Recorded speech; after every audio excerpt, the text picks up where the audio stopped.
Assalamualaikum warahmatullahi wabarakatuh. Perkenalkan, nama saya Nova Dwi Nananda dengan NIM 210304267. Saya dari kelas 2 reguler A manajemen 5. Di sini saya akan membuat video penjelasan tentang materi-materi yang sudah saya pelajari dari awal pertemuan semester 2 hingga sekarang. Tugas ini saya buat untuk menyelesaikan ujian setengah semester pengantar manajemen.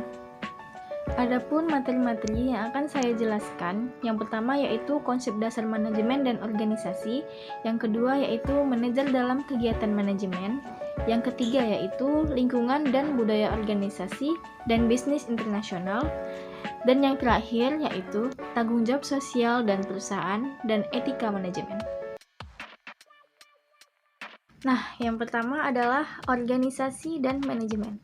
Organisasi adalah sekelompok orang yang bekerja sama dalam struktur dan koordinasi tertentu dalam mencapai serangkai tujuan tertentu.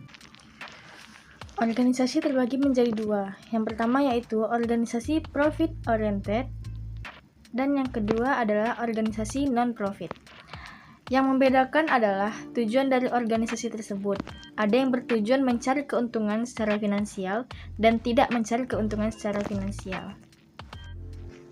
Manajemen adalah sebuah proses yang dilakukan untuk mewujudkan tujuan organisasi melalui rangkaian kegiatan berupa perencanaan, pengorganisasian, pengarahan, dan pengendalian orang-orang serta sumber daya organisasi lainnya.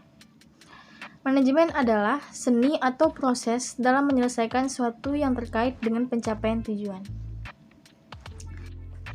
Selanjutnya yaitu mengapa manajemen dibutuhkan. Manajemen dibutuhkan agar tujuan dari organisasi dapat dicapai secara efektif dan efisien. Efektif dan efisien di sini maksudnya yaitu efektif adalah melakukan pekerjaan yang benar, doing the right things. Efisien yaitu melakukan pekerjaan dengan benar, doing things right. Adapun berikutnya yaitu fungsi-fungsi manajemen. Yang pertama yaitu fungsi perencanaan. Fungsi perencanaan ini adalah proses yang menyangkut upaya yang dilakukan untuk mengantisipasi kecenderungan di masa yang akan datang dan penentuan strategi yang tepat untuk mewujudkan target dan tujuan organisasi.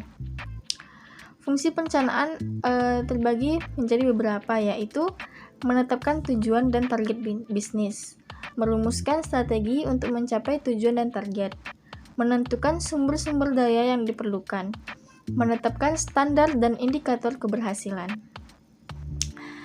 Berikutnya, kegiatan dalam fungsi-fungsi manajemen. Yang pertama yaitu planning, yang kedua organizing, yang ketiga leading, yang keempat controlling. Penjelasannya yaitu planning adalah penentuan tujuan dan bagaimana cara pencapaian yang terbaik. Organizing adalah penentuan bagaimana penyusunan organisasi dan aktivitas dapat dilakukan. Leading adalah proses memotivasi anggota organisasi agar planning dapat dijalankan. Controlling yaitu monitoring dan perbaikan aktivitas yang sedang berjalan agar tujuan dapat tercapai.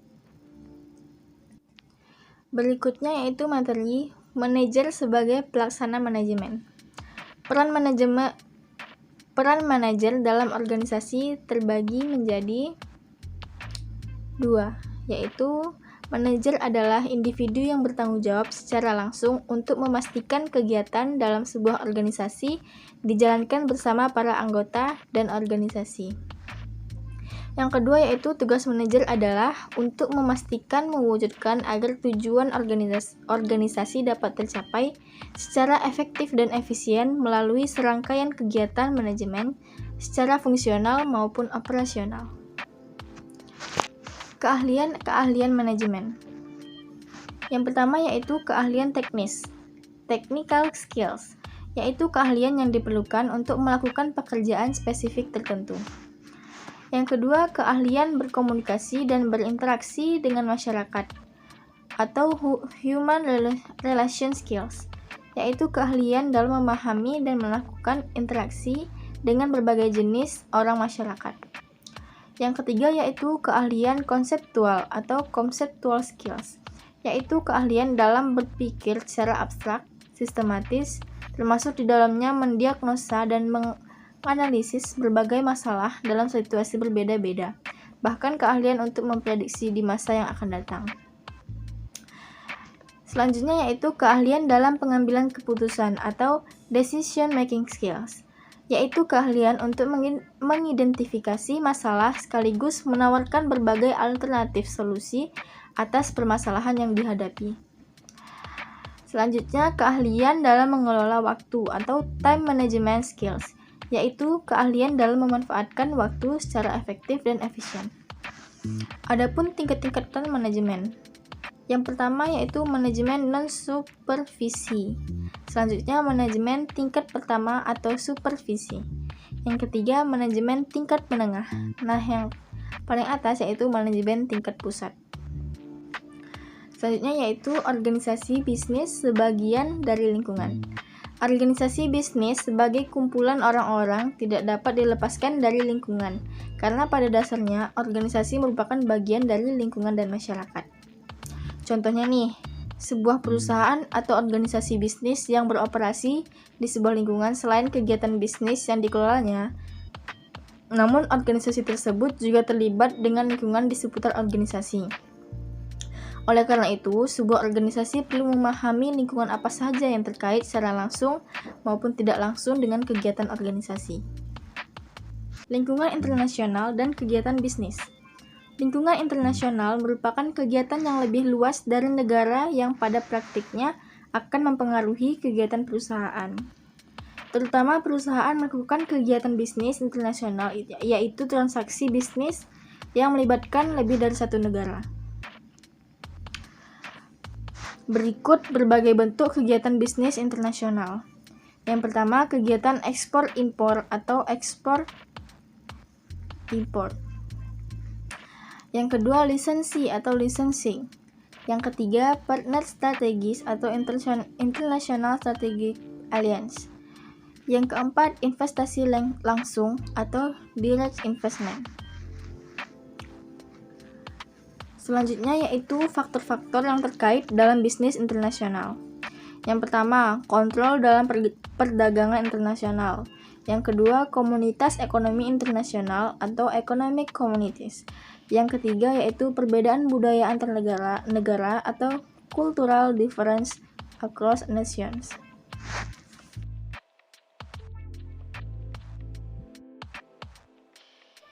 Selanjutnya, tanggung jawab sosial dan etika manajemen. Tanggung jawab sosial dari organisasi.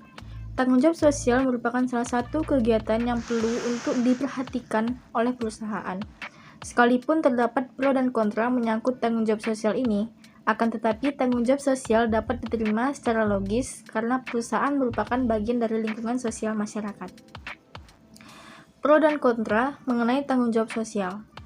Di kalangan masyarakat dan praktik bisnis sendiri masih terdapat pro dan kontra. Apakah sebuah perusahaan perlu memilih tanggung jawab sosial pada masyarakat? Nah, mereka yang pro menjawab bahwa perusahaan perlu memiliki tanggung jawab sosial, meyakini bahwa sebagai bagian dari anggota masyarakat sudah semestinya perusahaan perlu memiliki tanggung jawab sosial.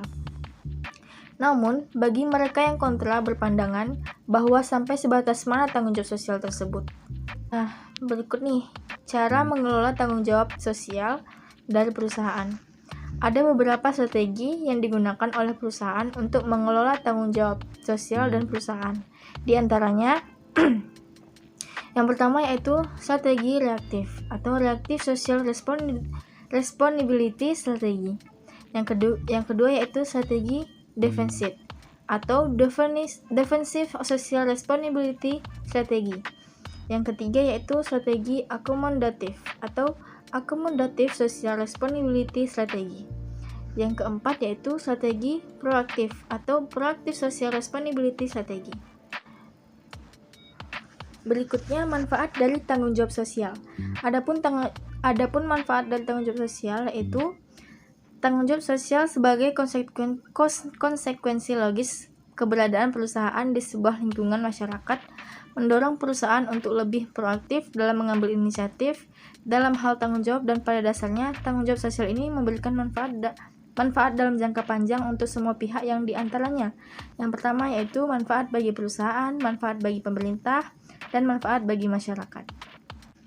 Berikutnya yaitu konsep dasar etika manajemen.